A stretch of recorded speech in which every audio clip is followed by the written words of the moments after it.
এই যে ভাই, জীবনে উন্নতি করতে চাইলে স্ক্রল করা একটু থামান এবং আমার কথাগুলো মনোযোগ দিয়ে শুনেন। অবশ্যই জীবনে কোথাও না কোথাও আপনার কাজে আসবেই। 30 দিনের সেলফ ডেভেলপমেন্টের আমরা একটা জার্নি শুরু করেছিলাম, যেখানে আজকে ডে 3 এবং আমরা ক্যানভা নামক একটি অ্যাপের কোর্সে এনরোল করেছিলাম। তো তারই আজকে দ্বিতীয় দিন। সেখানে আমরা প্রথম দিন অ্যাপটির সাথে নতুনভাবে পরিচিত হয়েছিলাম। আর আপনারা যারা আমার সেই 2টা ভিডিও মিস করেছেন, ডে 1 এবং ডে 2, আপনারা ডেসক্রিপশনে অথবা কমেন্টে, পিন কমেন্টটিতে ক্লিক করে আপনারা সেই ভিডিওটি দেখে আসতে পারেন। তো আজকে আমরা ক্যানভার যে কাজটি সম্পর্কে জানবো, সেটা চলেন আমরা মূল ভিডিওতে চলে যাই। আচ্ছা, তো আপনারা ডে 2 এর ভিডিওতে দেখেছিলেন যে আমরা ক্যানভা এর কিছু বেসিক জিনিসপত্রের সঙ্গে আমরা পরিচিত হয়েছিলাম, এবং আজকের ভিডিওতে আমি আপনাদেরকে একটি লাইভ হাতের কাজ করে দেখাবো, যেখানে আমরা ইউটিউবের একটি থাম্বনেইল ডিজাইন করব। তো চলেন দেখা যাক। তো তার জন্য আমাদের আগে ক্যানভা অ্যাপটিকে ওপেন করে নিতে হবে। এরপরে আমাদের এখানে যেহেতু আমরা একটা সোশ্যাল মিডিয়া প্ল্যাটফর্মের একটি থাম্বনেইল ডিজাইন করব, তার জন্য সোশ্যাল মিডিয়া অপশনে চলে আসতে হবে। দেন এখান থেকে আমরা যদি ইউটিউবে থাম্বনেইল ডিজাইন করতে চাচ্ছি, তো সেক্ষেত্রে আমরা ইউটিউব অপশানে ক্লিক করব। এখানে দেখতে পাবেন যে এখানে ইউটিউব থাম্বনেইলের অপশনটা আছে, যেটার রেশিও হচ্ছে 1280 বাই 720 পিক্সেল। তো আমরা সেটার উপর ক্লিক করে দিব, এবং আমাদের সাথে সাথেই কিন্তু একটা স্পেস ওপেন হয়ে যাবে, যেখানে আমরা কাজটা শুরু করব। তো তার জন্য আমরা এখানে আমাদের 2টা পেজ নিয়ে নেব, কারণ আমরা আজকে একটা রেফারেন্সের ভিত্তিতে কাজটা করব। তো আমাদের সেই রেফারেন্সটা কি? আমাদের নিজেদেরই বানানো একটি থাম্বনেইলের রেফারেন্সে আমরা কাজটি করব। তো তার জন্য আমরা এখানে আপলোডস অপশনে চলে যাব। আমরা যে রেফারেন্সটি নিয়ে কাজ করতে চাচ্ছি সেই রেফারেন্সটি এখানে আপলোড করে নিব। তো দেখতে পাচ্ছেন এখানে রেফারেন্সটি আপলোড কিন্তু হয়ে গেছে। এবার আমি এটা একটু বড় করে নিই। এখান থেকে স্বাভাবিকভাবে হালকা করে একটু টান দিলেই এটা বড় হয়ে যাবে। তো পেজ নাম্বার 1-এ আমাদের রেফারেন্স থাম্বনেইলটা থাকলো, এবং দ্বিতীয় পেজে, পেজ নাম্বার 2-তে আমরা যেহেতু কাজ করব, আমরা একই আপলোডসে যাব। আপলোডসে যাওয়ার পরে আমাদের এখানে দেখতে পাচ্ছেন যে আমাদের রেফারেন্সের কিন্তু একটা ব্যাকগ্রাউন্ড আছে। তো সেই ব্যাকগ্রাউন্ডটা আমরা এখান থেকে আমাদের দ্বিতীয় যে পেজ সেখানে আপলোড করে দিব। তো দেখতেই পাচ্ছেন আমাদের সেই ব্যাকগ্রাউন্ডটি আমরা এখানে আপলোড করে দিলাম, এবং ব্যাকগ্রাউন্ডটি আপলোড করার পরে আমরা এখান থেকে এই ব্যাকগ্রাউন্ডটিকে একটু বড় করে নিব। তো আমরা ব্যাকগ্রাউন্ডটিকে একটু বড় করে নিলাম। তারপর আমরা এখানে কিছু নতুন টুলসের কাজ শিখব। তো সেটা স্বাভাবিকভাবে একটু খেয়াল করবেন। আমরা এখানে 2 ধরনের কাজ করতে পারি। হয়তোবা প্রথমে ইমেজ বসিয়ে তারপরে আমাদের কাঙ্ক্ষিত টেক্সট বসাতে পারি, এবং লেয়ারিং এর মাধ্যমে সেগুলো উপরে নিচে সেট করতে পারি। অথবা সহজ করার ক্ষেত্রে আমরা আগে আমাদের কাঙ্ক্ষিত টেক্সটটি বসিয়ে তারপরে আমাদের যে কাঙ্ক্ষিত ছবি সেটা আমরা বসাতে পারি।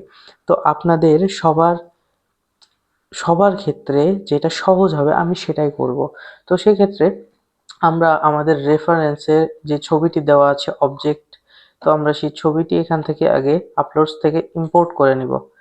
তো ইম্পোর্ট করার মাধ্যমে আপনারা দেখতেই পাচ্ছেন আমরা এই ছবিটি একটু বড় করে নেব।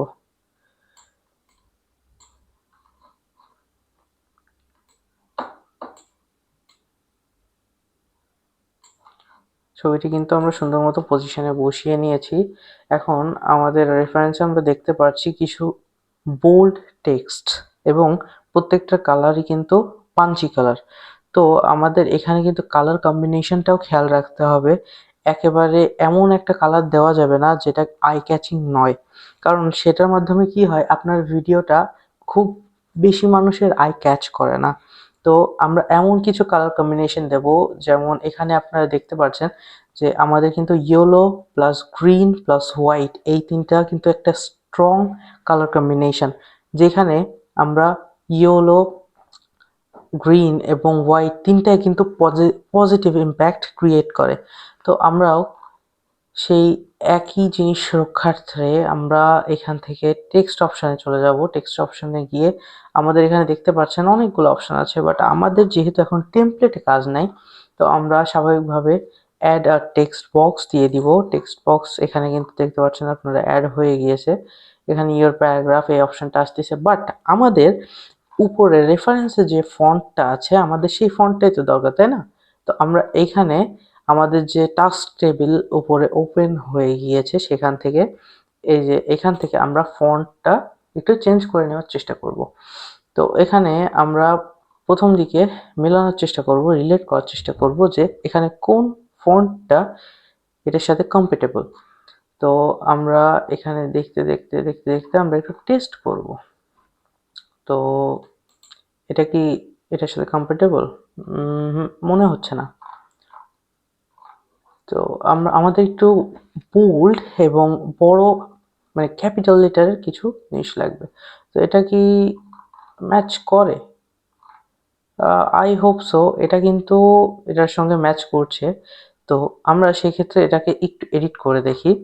তো আমাদের যে রেফারেন্স থাম্বনেইলটা আছে সেখানে দেখবেন যে লেখা আছে 30 days সেলফ ডেভেলপমেন্ট চ্যালেঞ্জ। তো আমরা এখানে সেটাই লিখে দিব 30 days। এটাকে ফার্স্ট সিলেক্ট করে নিতে হবে, দেন 30 days self development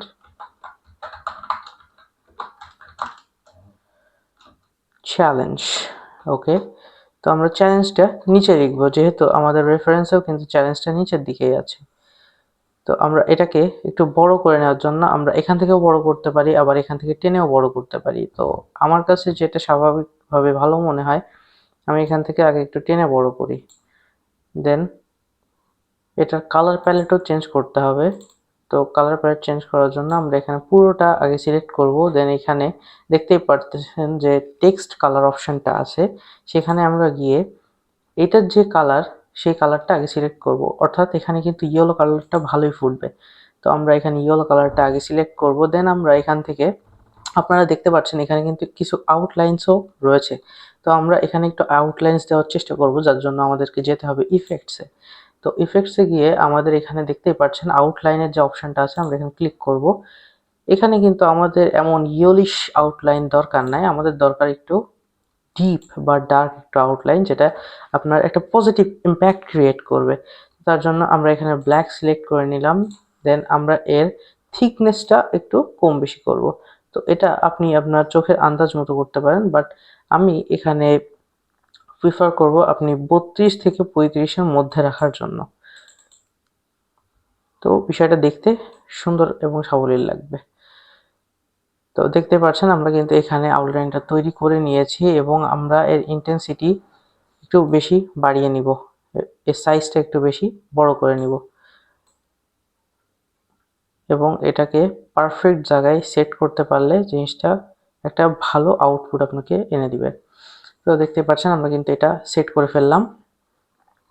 এখন আমাদের দ্বিতীয় যে কাজ সেটা হচ্ছে এখানে এই যে চ্যালেঞ্জ যেটা আছে সেটার জন্য আরেকটা আমাদের টেক্সট বক্স ওপেন করে নিতে হবে। এটাও কিন্তু সেম টেক্সটের ভিতরেই কাজটা করতে হবে। তো আমরা এখানে যে চ্যালেঞ্জটা আছে সেই চ্যালেঞ্জটা এবার লিখে ফেলি, চ্যালেঞ্জ। তো আমাদের এখানেও কিন্তু কালারের একটা ব্যাপার আছে। তো সেম প্রসেসে আমরা টেক্সট কালারে চলে যাব এবং এখান থেকে আমাদের যে আই ক্যাচি কালার হোয়াইট, সেই হোয়াইট কালারটা কিন্তু এখান থেকে সিলেক্ট করব।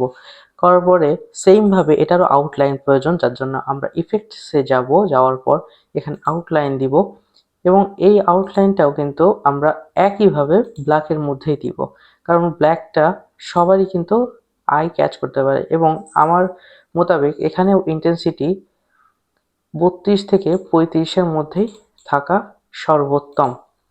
আমি এখানে 35 সেট করে দিলাম এবং আমাদের এখানে যে মাপটা এটা কিন্তু অনেকেই ভুল করেন আপনারা। উপরের টেক্সট এবং নিচের টেক্সটের মাপ কিন্তু সেম রাখতে হবে। অর্থাৎ আপনি উপরের টেক্সটে যখনই একটা এন্ডিং করবেন তার বাইরে যেন আপনার নিচের টেক্সটটা না যায়, এটা সম্পর্কে আপনার খেয়াল রাখতে হবে। তো দেখতে পাচ্ছেন আমি কিন্তু একদম সেম অ্যালাইন করে এটা কিন্তু দিয়ে দিলাম। তো এবার আমি এখানে আমার যে ডে 2 লেখাটা আছে, আমি এই ডে 2 লেখাটা এর জন্য আরেকটা টেক্সট বক্স ওপেন করে নিব। এখানে আমরা লিখব ডে 2।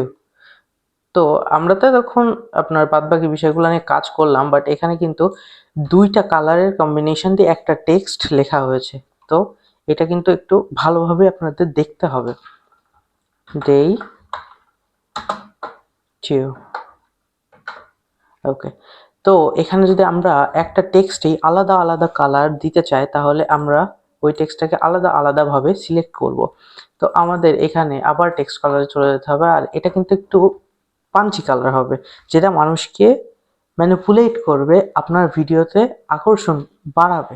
তো তার জন্য আমরা এখানে একটা ভিভিড গ্রিন কালারটা ইউজ করব।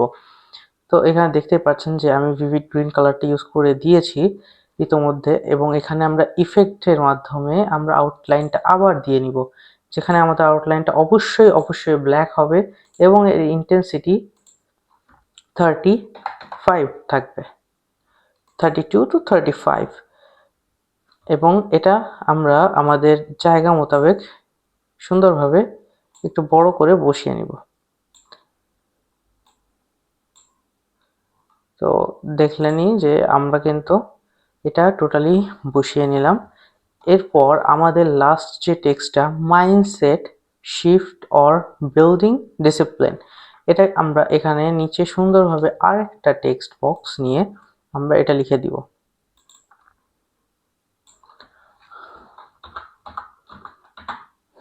Mindset shift or change